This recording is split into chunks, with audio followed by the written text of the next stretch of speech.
You gotta watch this. At 4 a.m. on the 16th of August, 2025, a large-scale arms seizure took place in Burkina Faso, an event that shocked the world.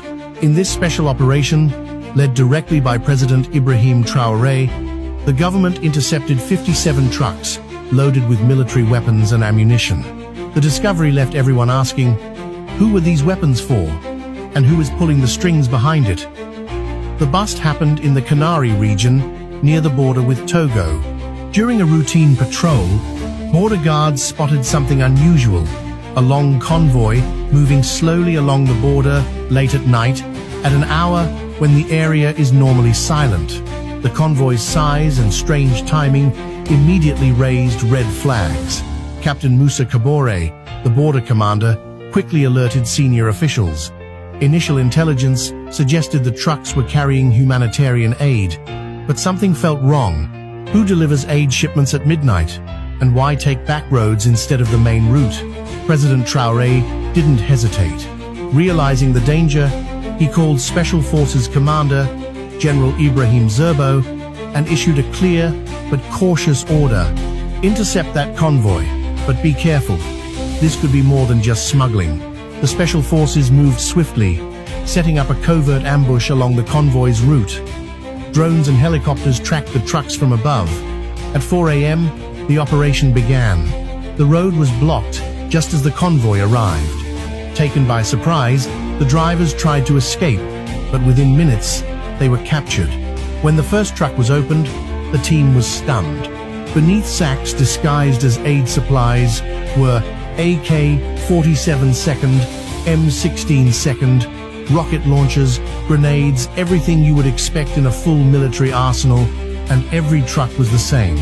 Captain Kabore immediately called the president. Mr. President, you won't believe this.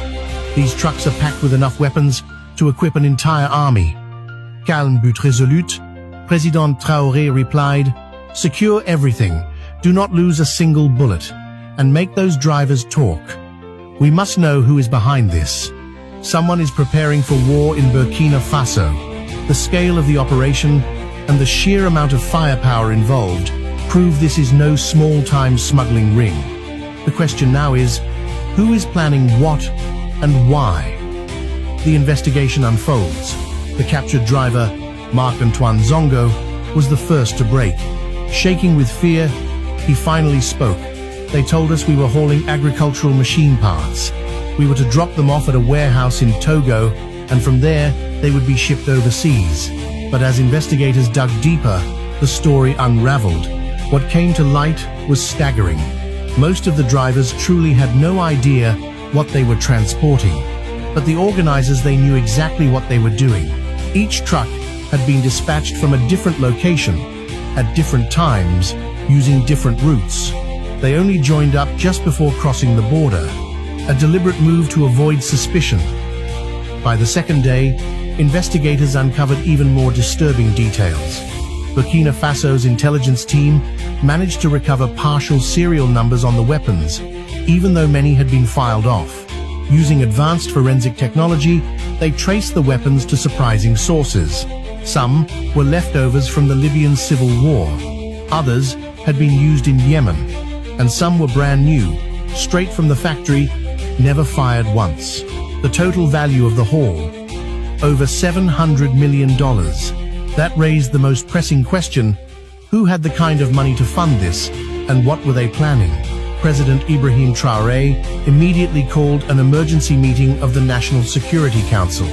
The full inventory of the seized arsenal was laid out on the table. 25,000 AK-47 second, 10,000 M16 second, 13 million rounds of ammunition, 70,000 hand grenades, 2,500 rocket launchers, 400 anti-aircraft missiles, and 50 tons of explosives. Defense Minister General Seizure was stunned.